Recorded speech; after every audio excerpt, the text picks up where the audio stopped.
Welcome back, everyone, to Talking Devils podcast, brought to you by talkthedevils.co.uk, your number one independent Manchester United podcast, and also brought to you by the Talk Sport Podcast Network as well. As always, I'm your host, Keane, here this evening, and joined by Phil Marsh and Lee Lawrence. We're here today to talk everything Manchester United. We're also going to discuss our start to the season, the transfer window, and also how do we go forward in terms of, players in different positions and how important it could be for the season going ahead. But first of all, Phil, we had score predictions last week, and we tried to sting. I'm gonna have. I didn't want to bring this up because we've no game this week, but I'm gonna have to. So, myself and Lee, well, you were Lee last week. We predicted Manchester United wins. I got 3-2, but with virtue of luck, Phil actually pushed me for 3-2 last week. I was going to go 1-0, but Phil said go Brave, and I got 3-2 last week. We also stitched Lee up. I wanted Lee's score to be 4-0 because Lee wasn't here last week. It was great to see him here now because when we were live on YouTube last week, I tried to sting Lee as like, we'll give Lee predicts 4-0, and Phil was like, no, we'll give him 3-1. So currently I'm on 5 points to the start of the season. Lee is on 2, and then Phil, it did predict a 1-1, but he easily could have got 2 points for a draw if Bruno didn't put that penalty away in the last minute. Yeah, to be honest, I think, I did go for the draw, which, I probably was unlucky with in terms of, the time of that last goal. And I thought Burnley probably overall was maybe, a little bit disappointed they didn't get anything from the game. But yeah, I was happy to concede the points for the actual United 3 points. So yeah, I'm sort of not too disappointed that I was sort of proved wrong in the end. But yeah, still lots to work on. Obviously, not a great stellar performance. Another goalkeeping error, which has sort of become a sort of reoccurring theme at the minute. But hopefully now we can kick on because we've got a new goalkeeper, and I'm sure we'll talk about some of the new transfers that we've got. Yeah, absolutely. We'll jump into that straight away because obviously we did get the win over Burnley. And as you said, I think like from an attacking point of view, I thought we were quite good. I thought going forward in that first half, we should have been 3-4 up at half time. Do you know what I mean? We were really good. We weren't putting our chances away. Look, there's a lot of positives I think to take going forward. Like actually from an attacking point of view this year. Like you can look at the stats and say they're unbelievable, which they are. But like you can see, I see drastic improvement in our patterns of play and how we drive forward as opposed to last season. So I'm taking a lot of positives from that point of view. Again, midfield is a concern at times, but goalkeeper, Jesus Christ, whether it's Boyan Deere or whether it was Onana in these first couple of games, I think their performances, Phil, almost forced United's hand to go out and buy Lammens on deadline day. Yeah, 100%, mate. I think, as you say, the first few games,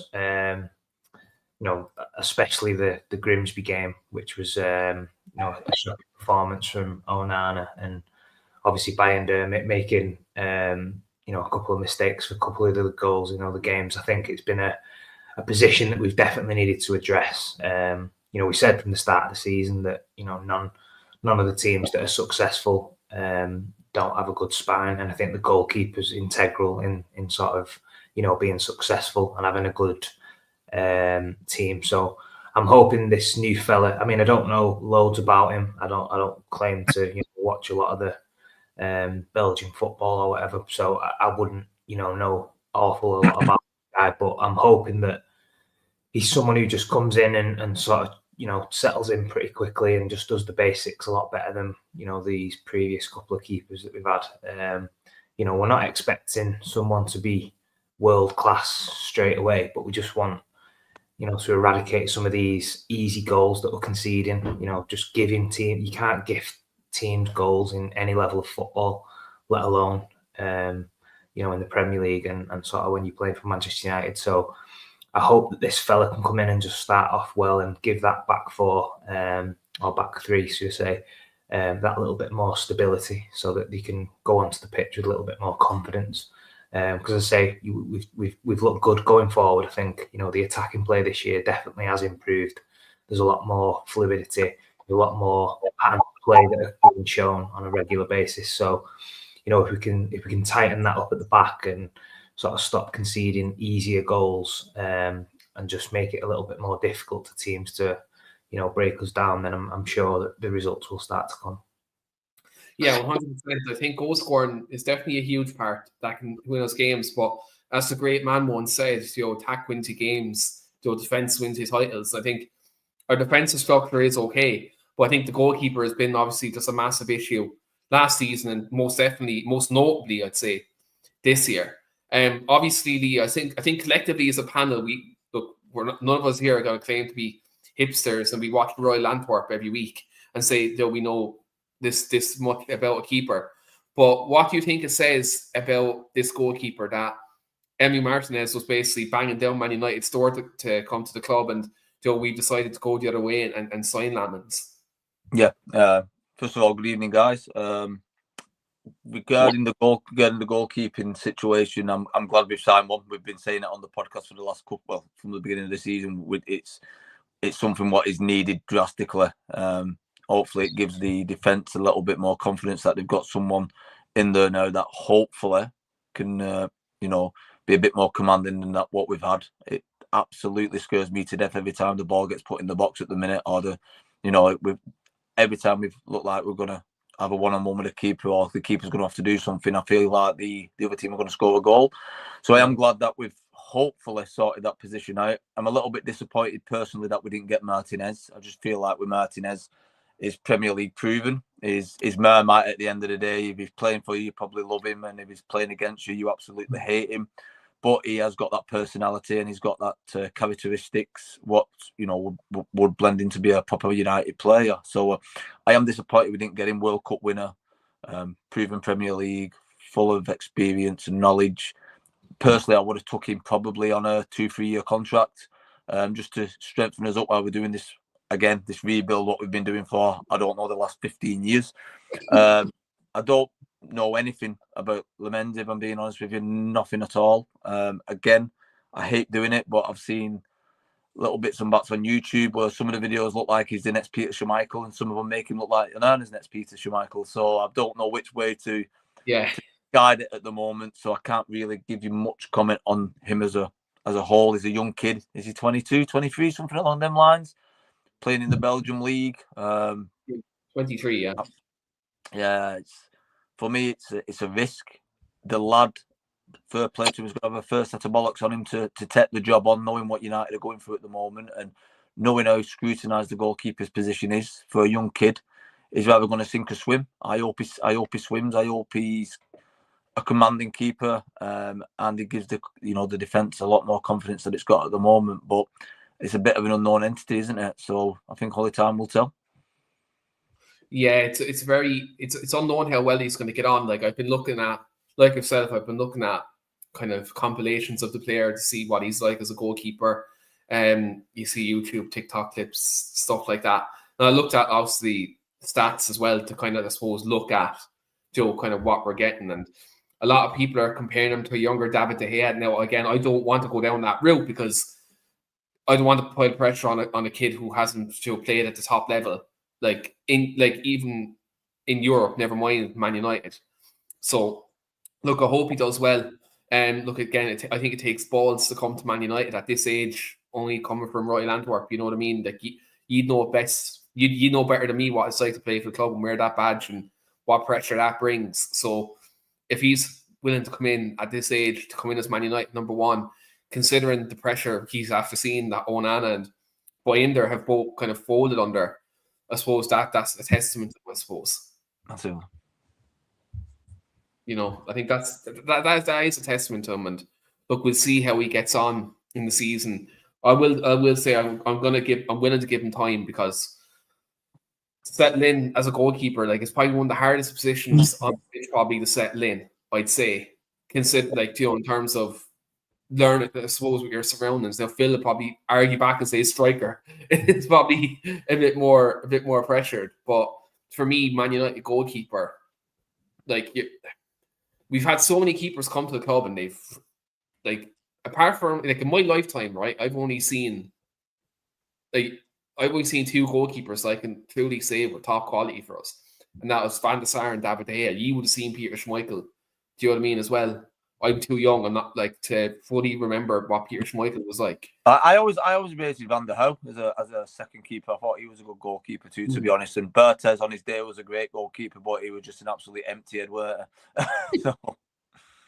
Yeah, he was nuts. He was absolutely nuts. Berthez was. Like to be fair, if you look at some of the keepers we've actually had, let's say from like Sir Alex era, let's say till now, like we've had good goalkeepers who probably didn't show their best quality. Like we've seen Barthez, Tim Howard, who had a very good Premier League career after he left Man United, and we've had Victor Valdez, we've had David De Gea, we've had Thomas Kuszczak, Lindegaard, Onana, we've had Boyan Deere. Like I'm trying to think, there's some Roy Carroll as well, yeah.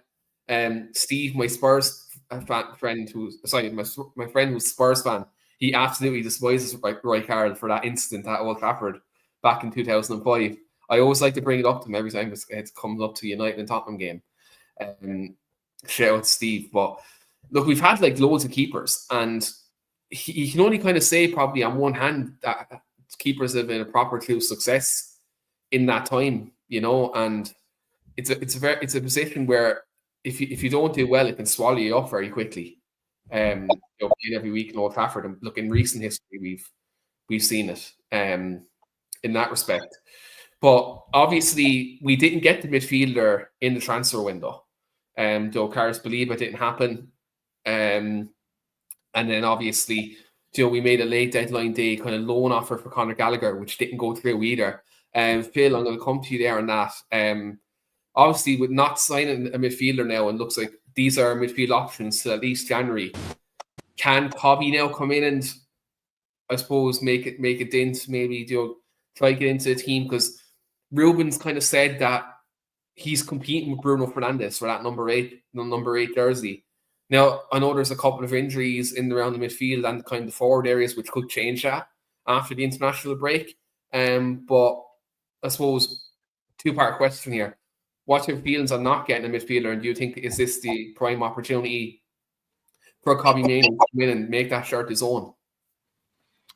Yeah, obviously, I think disappointing in the first instance that we didn't get the guy from Brighton, Baliba. So I think he would have elevated us maybe to maybe that next level of caliber of player really that we're sort of missing out on at this moment in time. So yeah, maybe just 12 months too soon. I think maybe next year we sort of revisit that and maybe try and get him in at that stage. But yeah, I think opportunity now for the likes of Mainoo, people like that who can try and make a case for themselves to sort of be starting in the team. I think the only thing that disappointed me with Mainoo, obviously I've been singing his praises and I think he's a fantastic player. I think the opportunity that he had against Grimsby now, there was nobody really who sort of left that game with any real credit. So I'm not just picking on Mainoo really in that particular instance, but I think that was a game for me where I think Amarin sort of give him the opportunity to go and run the game, go and show what you can do, go and basically show me that you should be starting in the team. And I thought he was quite poor in that game, which I could say that about all the players really. So, but I'm hoping now, for him that he will get, a couple of starts, he will get a couple of minutes that he can sort of build back into the team and obviously show what he can do. We all know he's a fantastic player, he's a great talent. And yeah, I just hope he's sort of in the right mindset that he wants to try and prove a point and fight for his place. I think it speaks volumes that the club sort of shut down any potential loan deals, any potential moves away from the club. So, the manager must feel as though, he is going to be needed and sort of is in his plans somewhere along the line.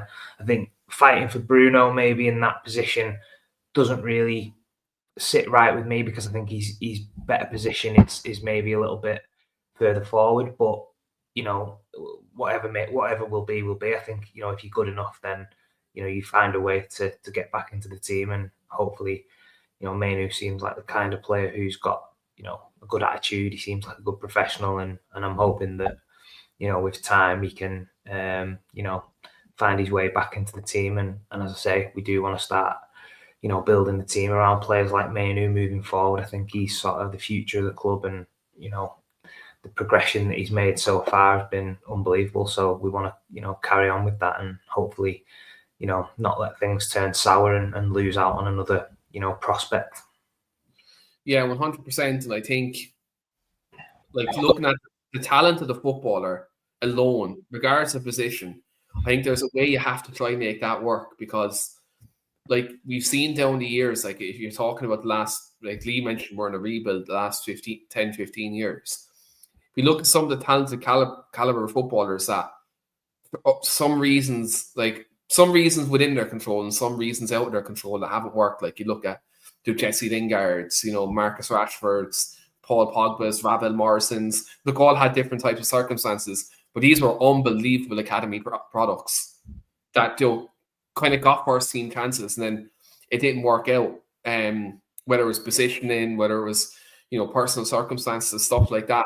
And I look at Kobbie and I'm like, he doesn't have some of the baggage that some of them players had. He's just, I suppose, probably a victim of what the system is at the minute in terms of a 3-4-3.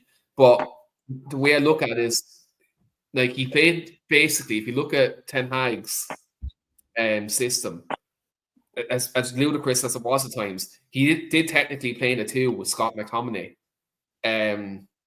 when he first broke through, and he was actually playing as kind of a holder beside McTominay, and Bruno was ahead of him. So he can definitely play in the 2. I think he can. Yeah, I think he's good enough to play in any position, really, in the midfield. I think, just for me personally, I think I like him better further forward, because I think he's got, the goal he scored last year against Wolves, that little bit of magic where you can just drift into pockets and just create that little bit, because he's so graceful and elegant the way he moves the ball. But yeah, I wouldn't, disapprove against him playing in a 2 as well, because he's such a good footballer. I think, he could quite easily do that. The only problem I've got at the moment is if it was the likes of sort of him and Casemiro, and maybe having Bruno a little bit further forward. I think because of the legs issue with obviously Casemiro, I think that then disrupts the midfield, and he ends up doing maybe too much, and there's gaps here, there, and everywhere. So I think, maybe 12 months in advance, if we get this fella from Brighton, the Belieber, and them 2 was the 2 sitters with Bruno, or we ended up getting someone else. I think that could definitely work, because the energy and the legs and the quality is sort of there for everybody to see in that sort of scenario. Yeah, I agree. I think at the minute is a victim of, it doesn't really, no one really knows where his best position is on the field. Is he a holding midfielder? Is he a box to box? Is he, do you play in further upfield? I don't really think anyone knows quite where his best position is. And then what I've been looking at it since the start of the season, where's the best place to put him? But then you're looking at, like Phil said, is it the nail on the head? If you put him as a sitting midfielder, who'd you put him in there with? Because he's not got the best of legs to start off with. We ain't got no one else to cover his weakness, although obviously his strengths where his weakness is. That weakness, which is probably that burst of pace off the mark and recovery, we ain't got no one to actually, I'm trying to think of the word, to complement that, you know what I mean? So that's where I'm struggling with him at the moment. I'm struggling to find out where he fits in the actual squad and where he fits in the actual formation. But with a kid with that much talent, surely to God, if he keeps working and keeps his feet on the ground and keeps working hard, chances will come. He just needs to take them chances when they do come. I'm glad he wanted to go out on loan. I think that shows a willingness to want to play first team football, want to establish himself. So I'm not disappointed that he wanted to leave us for a season or so and get that experience. I think that shows great attitude. So time will tell again with him, but I think his talent will emerge. It just definitely needs to take his chance when it gets it. 100%. And I think Ruben in pre-season actually looked at it as well in a way where he had Ugarte and Mainoo for a lot of the games. This is before we signed Sesko, and before Bremo and Cunha got kind of put into the team. And he done Ugarte and Mainoo, and then he played Bruno, Cunha. I think it was the Everton game. He had then Cunha, Bruno, and Mbeumo was kind of a front three before we signed the striker. and then Ugarte and Mainoo played as the two. Now, I think that's probably our most balanced two. Is it our best two? No.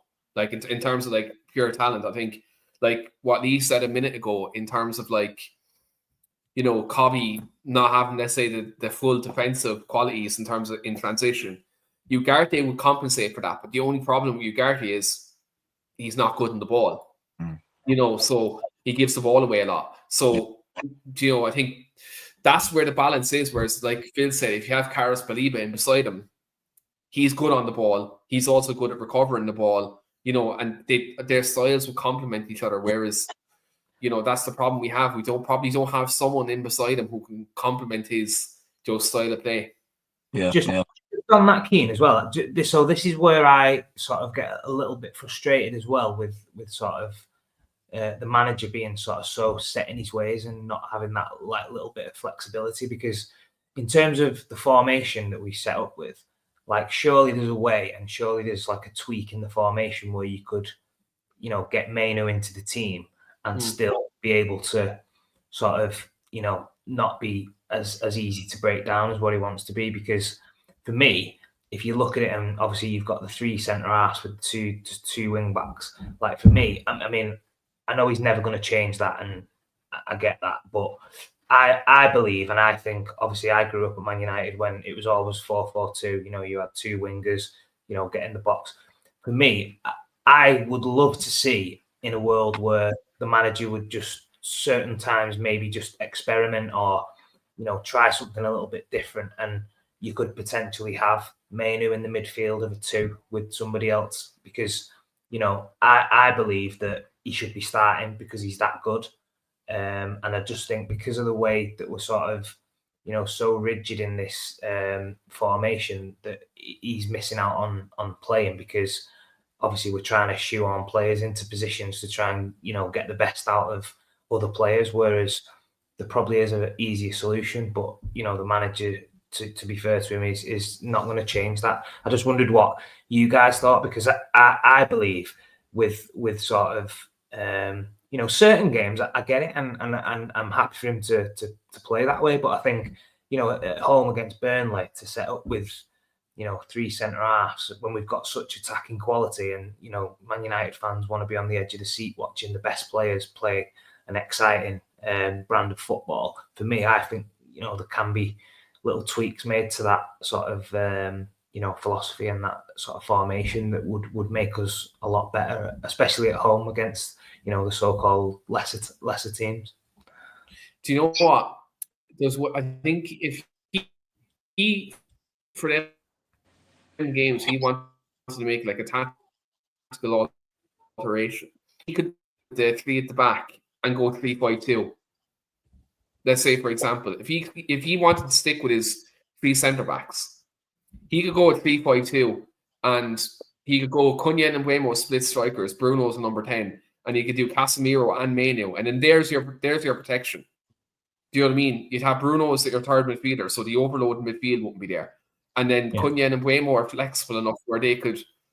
All he actually done it a couple of times. He played split strikers. Yeah, that's what I'm trying to say. There's different, ways of doing it. There's more than one way to skin a cat. There's loads of different combinations that you can, do. But I think in terms of getting Mainoo into the team and letting him express himself in his best way, I think there is other options where you could potentially tweak the formation and give other players a little bit more defensive responsibilities, because I don't think they'd shy away from that. The likes of Cunha and Mbeumo, they work hard, they get up and down, they don't shirk, getting back and forth. So I think, it's not like we haven't got the players to play in that formation. Just not being brave enough maybe to, have the, audacity maybe after, sticking to his ways for so long, to just maybe tweak it a little bit to get the best out of, some of these other players that are sort of missing out. Yeah, I look at it too, Phil. I totally get what you're coming from there. I'd like to see us play a back 4, because I think the full-backs, what we're using at the moment, are full-backs, they're not wing-backs. Yeah. You know what I mean? So Diego Dallo is not a wing-back, he's a decent right-back, you know what I mean? What I've seen of Dorgu, I don't think is massively a wing-back. I don't think they've got that wing-back position sorted yet, and they've not got no world-class wingers. Amad Diallo's great at going forward, he's not much of a defender. You need both. I don't think we've got that position nailed down yet. So I don't think the formation's suiting us that way either. So I do feel like we're shoehorning other players in just to get the best out of the attacking players at the minute, and we're neglecting probably the defensive side of things a little bit. So I'd like to see us drop back into a back four. Will it happen? No. Will it? Well, it doesn't make much sense to me with the That's the thing. I just think as well, it's not so much because obviously he's going to play that formation the vast majority of the time. I just feel, when you're at home against, some of these lesser teams, I would want to see, as a United fan, go into a game, the manager be a little bit braver and say, do you know what, today we're gonna play 4-3-3 or we're gonna play 4-4-2 or and we're gonna go for it and we're gonna actually, put the game to the opposition. Because I think, someone said it the other day, I think it was on the overlap, all these teams now have all the best data analysts, they have all the best, people who watch games and this, that, and the other.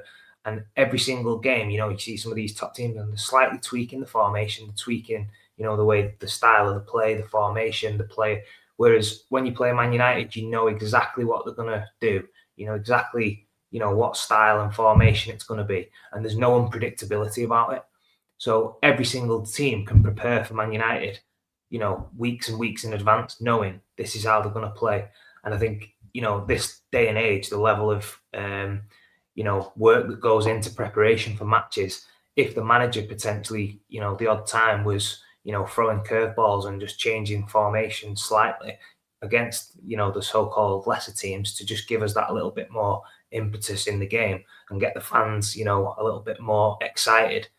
I think that would benefit him as well. I think the fans would be sort of, all over that and sort of, back him a little bit more, because I think he's showing that, the results haven't been great. He can't keep losing games at the rate he's been losing as a Manchester United manager.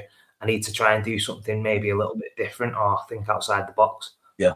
That's just me. I mean, that's just the way I look at it.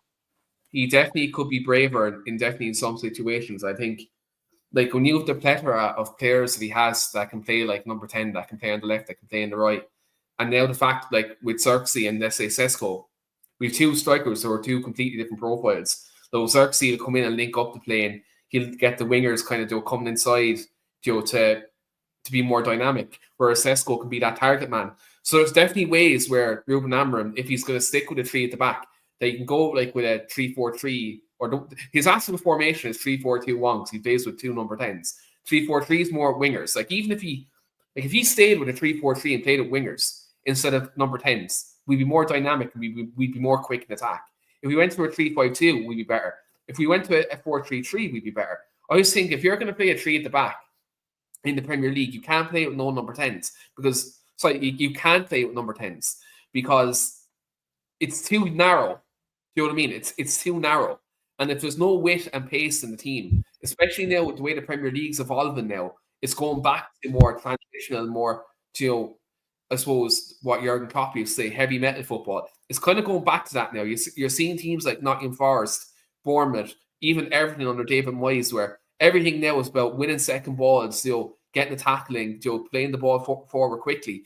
And I think with this system, it's a bit too pragmatic in the way at times where the attack can become a bit stagnant and predictable at times. Now, I did say at the start of the pod that the attack has been getting better, which it has compared to last year. But last year's attack was horrible. I think this year it's got better. I think in midfield's probably our biggest issue in terms of in transition and teams hitting us on the break. I think we're blessed that we've three really good centre backs who, when they get to that point of, I suppose, attacking us, that you've Lenny Yoro, Luke Shaw, who've been, I think they've all been really good at the start of this season. I think wing back, like Lee said, is an issue. I think the thing with Patrick Dorgu is he's very young and he's very raw, and I think sometimes his decisions in games can cost him. I think Dalot, whether he's right back or right wing back, is just for the, I suppose, the term I'm looking for here, while saying professional, is he isn't good enough, in my opinion. I would say not good enough and inconsistent, because, I said, the game against Burnley, I was absolutely ripping him the game before Burnley. But when you look at the two games before with Burnley, he's more or less had 2 assists. Obviously, he got fell for the Walker for the free kick. and then he went on, showed a lot of, determination, pulled the ball back for Mbeumo. So he can do it, but he's just very, very, very inconsistent at doing it, in my opinion. Do you know if Luke Shaw wasn't so injury prone, he'd be perfect for left wing back. Yeah, 100%. For his delivery of crosses and getting forward and getting back. Like, Luke Shaw would be perfect, but he's just... I wonder what happens to him when Lisandro Martinez comes back, because he's been playing left centre-back and he's been playing well there, but when Martinez comes back, you'd imagine he'd be the first choice at left centre-back. So it'd be interesting to see if Amra moves him up one, if he trusts him to stay fit playing that position. I have a question for you when you're on about that, what I was thinking about the other day. Obviously, Maguire must be absolutely... can't get his head around that he can't get a start at the minute, because every time last season and pre-season and what he's played this season, he's done really well. Obviously, do you think he will push for a move soon to obviously get himself back into the England squad? Yeah, he hasn't got into the last few squads. It's interesting because, and Sean was actually in the comments, I say this in the whole time, I think the centre-back position, like in terms of the back three, I think he's our best option in that middle of the back three. I think De Ligt's been very good, but I think he's a ticking time bomb. But what I mean by that is he can be rash and he can make a mistake. I think Maguire's better on the ball as well. But I think the way Ruben wants the backline to push up, I think he prefers De Ligt at the minute. So to answer your question, I think maybe not now, but I think maybe January time, if he's still out of the team, he may look for a loan move potentially. Yeah, I think he will get to World Cup squad, but I hope it doesn't get to that because I really rate Harry Maguire. I really do. But it could happen. Like, it could quite possibly happen. And Sean says in the comments then that Maguire centre back is brilliant. Like, he is. I said it last couple of pods, mate. I think he's really, really unlucky that he's not getting a start. I don't think he could have done anything else really to get a start from what he's done over the last season and a half. It's just a shame, really, what's going on. Like I say, he's a victim of the formation, I suppose, and it does seem to like De Ligt better than him. And De Ligt's done nothing wrong to De Ligt. For me, De Ligt's been one of our better players all season since he's played. So it's a bit hard to see at the moment for me, because like I say, I really do like him, Harry Maguire, and I think the reason I've got a soft spot for him is because of all the crap he went through, and there's so many soft people in football now who play heads go down when they're going through a bad time. He's been the complete opposite, complete professional, worked his way back into the team, been one of our better players, and it's just a shame to see him not being able to get a game at the minute. Yeah, it is a shame, and I think, but I think the other thing about it is though, when you're playing a three at the back, you need options. So I think selfishly as a Man United fan, I'm going to say I hope Harry stays because I think he's superb. And I think when you're playing a three centre-back system, you're going to need options. So I don't see the club pushing them. But at the same time, I think, look, I know he really does value his international career, so he could definitely look for a move, maybe a loan move in January if it stays like this. But would Harry be one to push though? Because he's, like you said, he's such a model professional. Like, Phil, do you think he'd push? Let's say if De Ligt is a mainstay between now and January, would Harry Maguire push for a move? Do you think? Yeah, it's an interesting one. Obviously, as you say, I think he's been one of our best defenders in the last sort of 12 months, 100%. So I think obviously he's done really well for England as well. He's been probably England's, most consistent and one of the best defenders we've had. So yeah, for me, he will want to be playing first team football. Otherwise, he's not going to be in contention to be selected. So yeah, it'd be interesting to see. Maybe now is a little bit too soon because, he had been playing and he's only just recently sort of, fell out of favour or, not been starting as many games as he would like. But yeah, I think January, if he's not really been playing many games and he's sort of, playing second, third fiddle to some of these other lads, if Martinez comes back as well, there's another sort of player that, he's going to be contending with. So yeah, for me, as a professional, and obviously Harry is that, I think he'll want to be playing first team football. So it would be probably in his best interest to sort of maybe suggest a loan just so he can,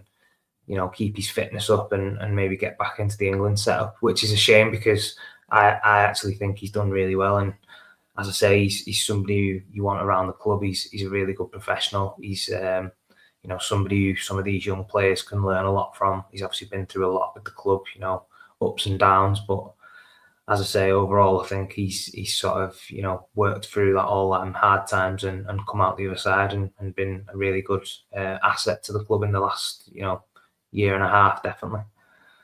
Yeah, he's been top in the last couple of years. And to see what he went through and, some of the, he was getting death threats and everything, do you know what I mean?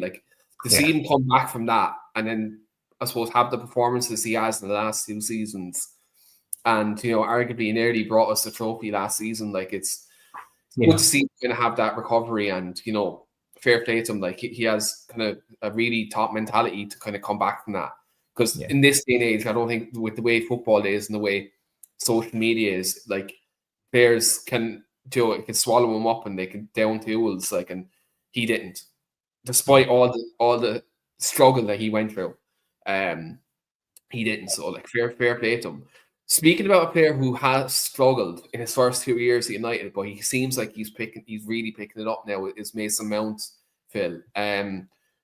We were discussing before we jumped on about who's been our best player this season. All three of us said Mason Mount. What do you think happens with him now? Because we've just bought Tesco, we've the 3 attacking positions. You'd imagine Cunha and Mbeumo, both of them have started very well this season, as well as Mason Mount, and we're trying to shoehorn Kobbie, we're trying to shoehorn Bruno. We've all these different players who can play in these positions. But Mount at the moment with his performances, I nearly say he's undroppable at the minute because he's been playing so well. What do you think happens with him this season? How key do you think he is for the Ruben Amorim's system this season? Yeah, I think Amorim definitely trusts him, definitely likes him. I think he's sort of he's industrious, style, and obviously he's technically very good. He works hard for the team. He can play in a number of positions, which, to be fair, sometimes can be a good thing. Sometimes can sort of be a little bit detrimental to sort of playing more regular because, sometimes if you're sort of, playing in 3 or 4 different positions from one week to the next, when players come back or are fit, or if somebody's, slightly ahead of you in that position, it's difficult then for the manager to try and, keep you in the team as regular as you'd probably want to be. But yeah, for the start of the season, I think Mount's been definitely one of our best players. He's certainly had a better impact than obviously he did when he first signed. He's obviously had a lot of injury problems. But obviously now I'm hoping that he will get a good run in the team. It's just difficult to sort of nail down a position where you can see him sort of starting every week because we've got so many options, especially in the attacking positions. So yeah, it's a bit of a conundrum really for the manager now because, as I say, I think he trusts him. I think he knows that he'll do a job for him. It's just whether he's brave enough to pick him in a certain position because, as I say, we've got that many players now. The only maybe benefit for Mount is that obviously Cunha got injured the other day, and that could be a potential position that he could occupy in the next couple of weeks until he's back fit. But then obviously when he's back, it's going to be interesting to see what happens because if Mount does really well in this next, say, 2 or 3 weeks, until Cunha's back fit, it's a difficult one for a manager when somebody's playing so well and having an impact on the game and sort of producing some really good stuff. It's difficult then to pull them out of the side. But that's the job of a manager when you've got a good squad, when you've got a team and a bench that can hopefully come on and make an impact. That's the decisions that you want to be having. You want to have difficult, decisions when you're selecting a team. You don't want it to just be, players picking themselves because, the competition is what makes and what drives people on. And, that's what we've been lacking, I think, in the last 3 or 4 seasons when we've signed these so-called big names and so-called players that are going to come in and, change the dynamic and the culture of the club, but it's never panned out. I think at this moment in time, we have sort of, got some proven Premier League quality, which has added, that different dynamic to the squad. I think that's good, and obviously the competition now for places in all areas looks quite healthy. So, for Mason Mount, he's got the shirt at this moment in time. It's up to him if he keeps that, and I think the only way he does that is obviously by keep putting in the performances that he has been doing in the last couple of weeks. Keeps his attitude and mainly keeps himself fit. I think that's the biggest problem that he's had. If you can't stay fit, then you're never gonna have a big run of games in a side. So we wish that he stays fit for the remainder of this season, and he can show what kind of a player he is, because obviously we've seen glimpses of it at Chelsea, and obviously he was a mainstay with England for a long time. It just seems in the last 2 or 3 years he's sort of had a lot of trouble with injuries and not really hit the heights that we've seen, and I'm hoping that this is sort of the turning of the corner for him, where he's starting to recapture some of this form that we've seen in previous years. Yeah, 100%. Like, look, I think depending on how fit Cunha is, if he's back like at the international break, I'd imagine, I know we're going to do our City preview next week, but I'd imagine if Cunha's fit, the fact, like, people on the internet mightn't like this, but I think Sesko won't start at Derby. I feel like it'll be Mount and Buemo and Cunha because City plays so high up the pitch. Yeah, I think it'll be Mount and Buemo Cunha as the front three, because I feel like at the minute, like when I look at the games we've played this season, it seems to be the most balanced forward line we have. I think Sesko is still getting up to speed, which is understandable. He didn't really have a pre-season. So I think that looks like our most balanced front three. And as well, I think Mount at the moment, the fact he's able to get forward and back in this system, I think is very valuable to Ruben, I think. Yeah, I think I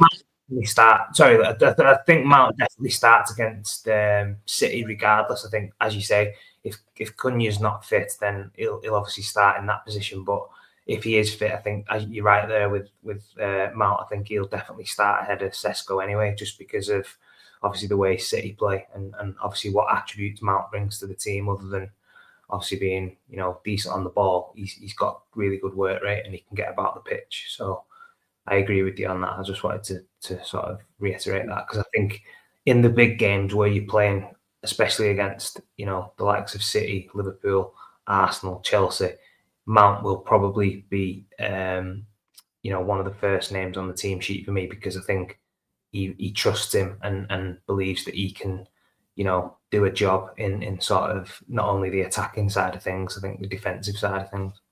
Wouldn't it be nice in hindsight if we would have known what we would have known there with Mount's form coming to what it's come to? I'm pretty sure we wouldn't have bothered with Sesko and probably put the money into a midfielder, wouldn't we? I was going to say. Yeah.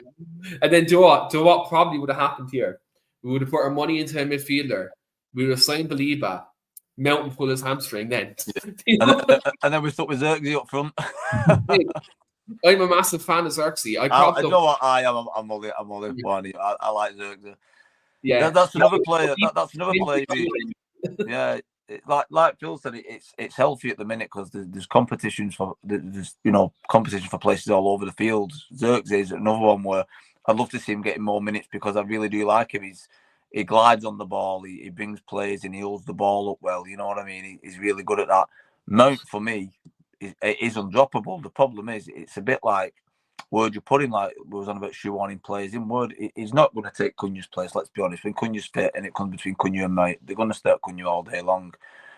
Is there a way that if he's going to stick with his formation, and obviously he's going to keep Bruno where Bruno is, and we're looking at putting Kobbie in, is it not a shout of putting Mount in there, or even putting Cunha in with Bruno and sticking Mount out on the left and looking at that as a different option? Because you know what I mean? It's, for me, I think they both can play, especially Mount. Mount can play anywhere across that midfield or up front. And he's got the legs, he's got the industry to work in that midfield in the centre of it. It could be an option that Willie could put him in there with Bruno. Yeah, it's possible. He tried it against Fulham, didn't he, in the second half? Then I think Fulham, then they put an extra man in midfield, and then he took off Mount and brought on Ugarte. I think, look, it can work if he goes to a 3-5-2. it could work because they have the extra Formation. It's formation at the minute that it's killing us. Because if you went 4-2-3-1 even, there's options. You can have the extra man in midfield. Again, it's look, we're not moaning here, by the way. If people are watching and think we're moaning, we're just talking about players and positions and how we get players in their best positions. So hopefully, if you look at, I've wrote this down. If you look at it, we've played 3 games now, 1 drawn and lost. But there was an argument that we was the best. We was definitely the best team against Arsenal, in my opinion. We was 100% the best team against Burnley. We should have been 4-0 out of sight by half time. We should have, been able to put our kids on in the second half. We battered them that bad in the first half. Fulham, half and half. You know what I mean? It weren't, but realistically, we could have 9 points from 9 because of a performance level. Obviously, I know you've got to score your goals and not concede and what have you, but of a performance level, for me, there's a show that we've been the best team in all 3 games. So you've got to look at it as a positive that way too. 26 opportunities we created against Burnley. Yeah. I don't think we created 26 opportunities last season in 10 games. Do you know what I mean? So you've got to look at it. That's a massive positive. And like I say, hopefully now with us getting this new goalkeeper, that'll show a lot of things up at the back, because hopefully the chances what are coming in because of defenders cock-ups or being out of position, which is always going to happen. It's football at the end of the day. They can't be 100% out all the time. Hopefully they've got that little bit of confidence now that they're going to have a keeper who's actually got the ability to do something. You know what I mean? So hopefully that's going to tighten us up a little bit in defence too. So it is positive. If you look at the beginning of the season and the games we've played, for me, I know we're United fans, so we're always going to do a little bit of mourning or whatever. It always can be better because we want us to be winning everything like we used to years and years ago. But for me, if you look at it overall, apart from Grimsby, it's quite a positive start. And Aidan even says here in the comments as well, when Liverpool do play United, and Mbeumo and Cunha worry me, especially how shaky we've been in certain areas. Yeah, I'm not going to lie. If we go to Anfield, I think Cunha, with the way Liverpool play a high line, I think Cunha will have Frimpong on toast every day of the week and twice on Sundays. Aidan's probably going to tip me up now in case we lose that game, but I'm going to say it here with my test out. Cunha's going to have Frimpong or Szoboszlai, whoever plays right back for you, on toast. Phil, you wanted to come in there? Just quick. I think it's going to get to a certain point, though, surely in the season, and say probably another 3 or 4 games where Setsko's going to have to start, starting games. I think, there's only a certain amount of time where we can sort of start easing him in. I think, for the amount of money we've paid, and obviously, he's going to have to start. He's going to have to start starting games. So then that obviously is another position that's going to be occupied. And then I think the problem for me over the last couple of years especially has been because there was so much chopping and changing and we didn't have like a sort of consistent starting 11. And that's, across the front and across the back as well, because, you want to try and get to a point and a stage where you're turning up to a game and you're confident that you know pretty much what the starting team is. And at the moment for United fans, obviously there's 3 or 4 where, they'll probably definitely be starting, but the rest of the team, you're sort of guessing and you're not quite sure. And I think that for me at times, obviously there's nothing wrong with that, when you sort of, experimenting and you're trying different things and you've signed new players. But I think if I'm looking at this now in, say, 5 or 6 games' time, and I know my star striker's got to be starting games, he's got to be starting at the top of the pitch. We've signed Mbeumo, we've signed Cunha, they're going to be starting. Now you look at the rest of that midfield and maybe some of the wing-back positions, I want to be turning up and saying, right, this is our best team. This is the team I can see. I want to have full belief in this team to go out and perform. And not only that, I want this team to be playing together, for a run of games so we can actually start building the relationships up, not chopping and jigging all the time. I think this has been a big problem, not just for United. I think it's a problem for a lot of teams where, as hard it is to say, you turn up and you watch Liverpool, especially in the last couple of years, you know exactly what their team's going to be and you know exactly what kind of performance level they're going to give, because everybody knows the job. They're all in little partnerships. Everybody knows the role within the team and it just works. I think at this moment in time for United, we're in a obviously sticky position because we've signed a lot of new players. There's been a lot of turnover. We've had a lot of injuries. There's been different managers, formations. I just want to get to a stage where we're sort of turning up to a game and we sort of have a general idea of, you know, what we're doing, who's playing, what kind of level of performance we're going to get. And I think once we get to that stage with the players that we've got now, you know, we will start to sort of see more better results. Yeah, we will. I think if you have a nucleus of like 8, 9 definite starters, and if there's like, let's say maybe 2 or 3 positions that can be interchangeable, that's okay. But if you have 5 or 6 positions that are interchangeable, then that could be a problem. But if you have like a good nucleus of 8, 9 players who are definites, like we had it years ago when, like, you know, we take Ronaldo out, Jason Parker win, we take Tevez out, Berbatov goes in. Do you know what I mean? Like, there's them little subtle changes, though. You know, they're not making a massive difference to the team. I think. Yeah. Where we are at the moment, because we're sort of making maybe 3 or 4 and 5 and 6 some weeks, it's like it's disrupting the team, and I think there's no consistency there. Then. Do you know what the conversation just brought me back to? And I've just laughed in my head about it. Remember the song "Come On You Reds" and it's Jermichael, Parker, Pallister. That was the team. All that team. That was the team. What they sung about, and that was the team what started week in, week out. And you look at that. If that any of that team changed, you'd be like, "Oh my God, Jermichael's not in there. Parker's not right." But Bruce, you know what I mean? We don't have that anymore, do we? You know what I mean? We don't know what we're getting, and we've mentioned it for loads of times throughout the years on the podcast.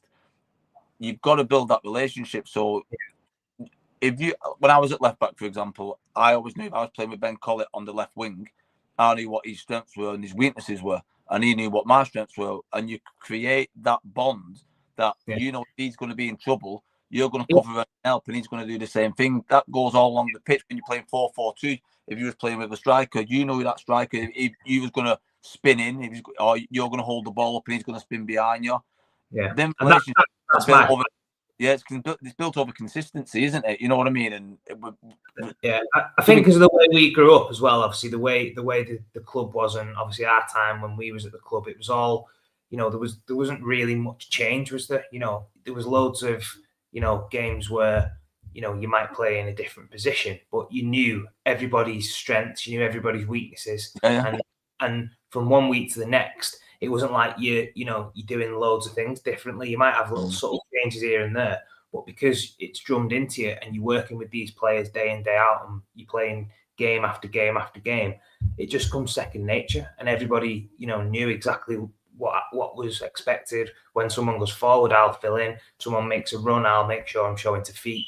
You know, for you, overlapping, Ben will drop in.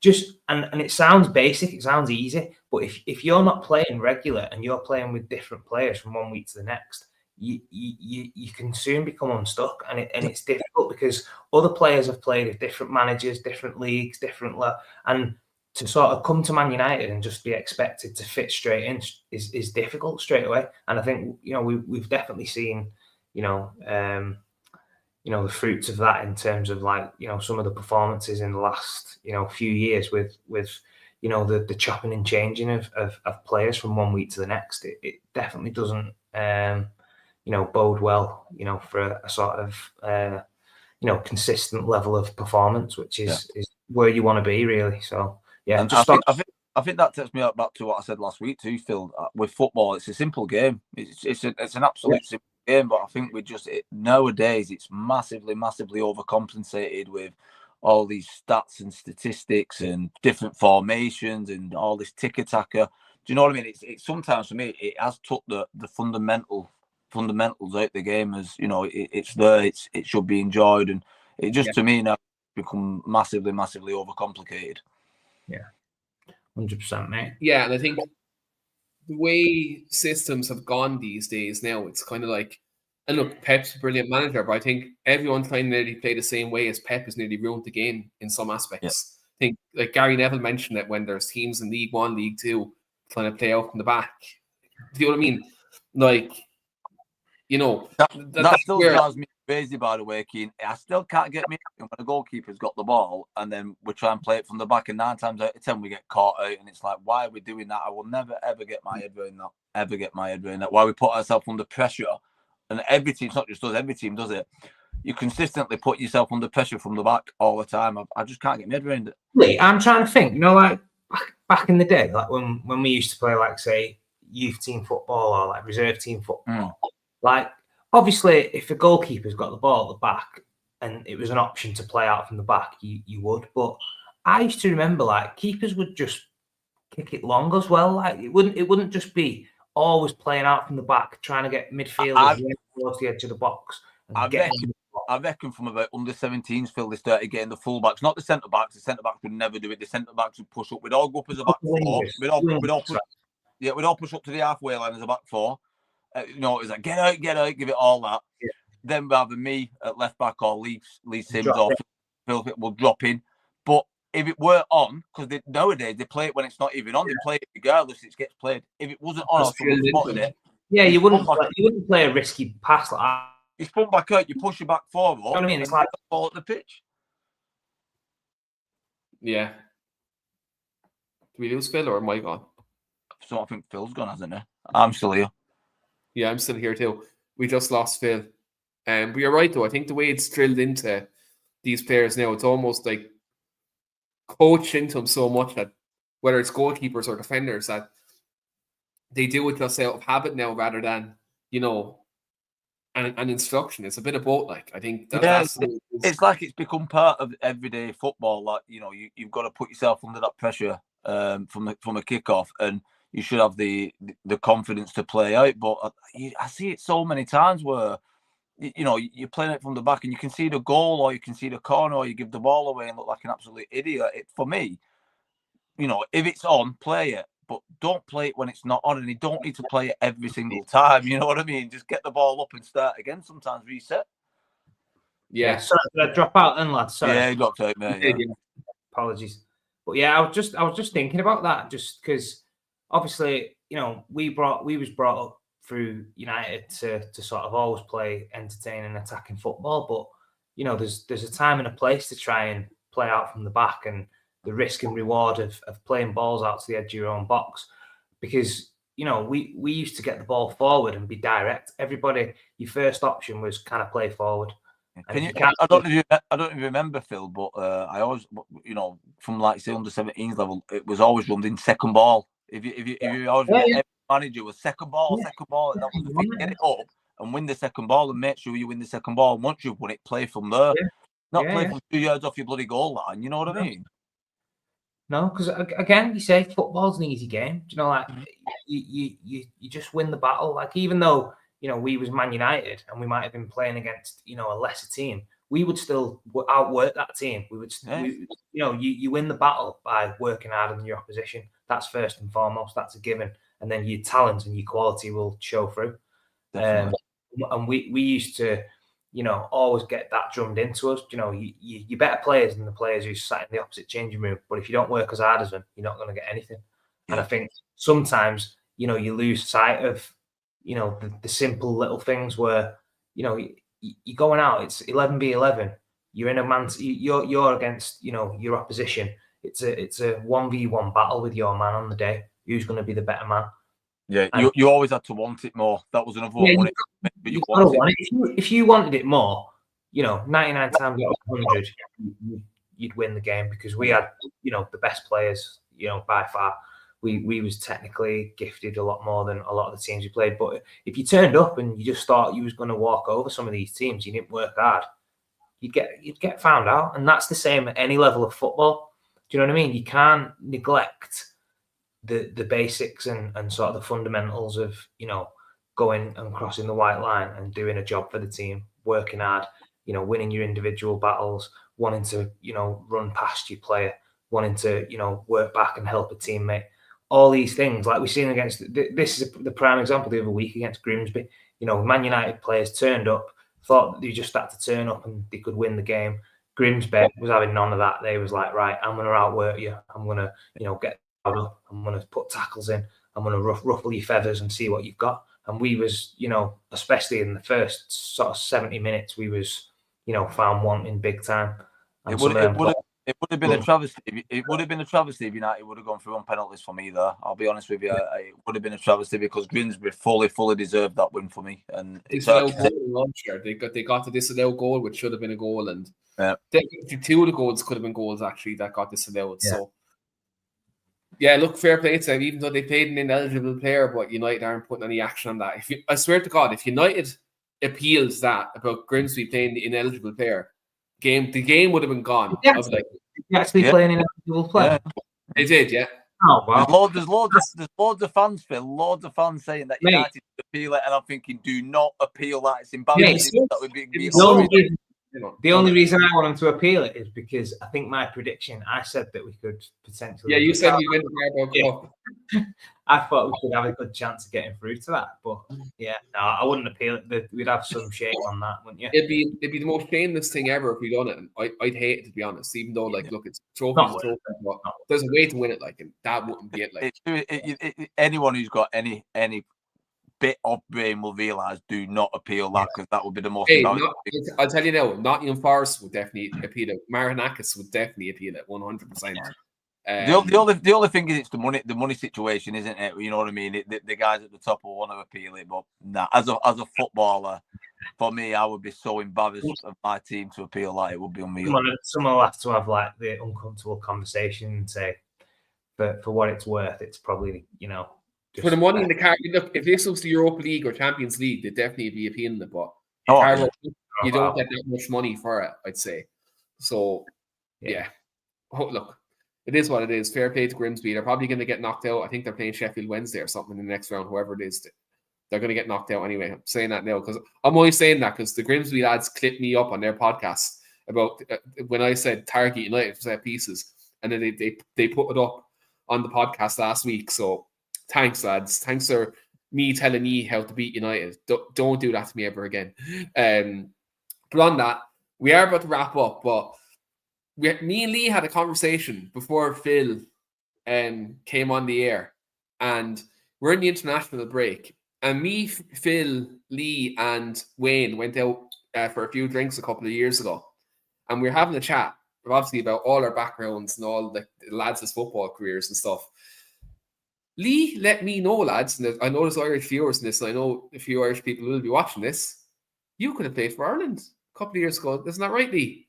I very, very nearly did, Keane. Very nearly did. If circumstances would have been different, I probably would have. What it was, the background story of it was, I was playing for England for a couple of years in the youth setup. I've got to, I think it had been 17s or 18s. Managed to captain England a couple of times. Everything was going great. And me and Phil, like I said, we had a bit of a conversation about one of the old coaches at United at the time, Mr. Les Kershaw. Wasn't much. It didn't really care that you got into the England setup. Wasn't keen on the old England thing with youth players. So obviously I was over the moon that I got chosen to be captain against Wales. The team was a great team at the time. I had David Bentley in it, Glenn Johnson, Kieran Richardson, myself. We had some real nice good players in there. And Darren Bent was our main striker. It was a real good setup. We had City in the reserves on the Saturday, and I think the game was on the Thursday. Like I said, really just started developing my time with England, and got told on the day when I got made captain, I was only allowed to play half a game, and if I played more than half a game, that if England ever come calling for me again, that United wouldn't let me go. So needless to say, after that game, I got hooked off at half time, although I had a decent game, and I never got called up for England again.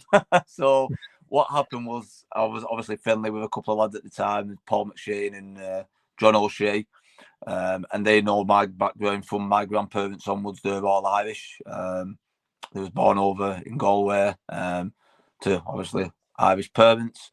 So they asked me would I change allegiance, and like we've just mentioned to you, Keane, when we have family parties, all my family's Irish accents always come out. I don't know where it comes from, but it must be somewhere deep within.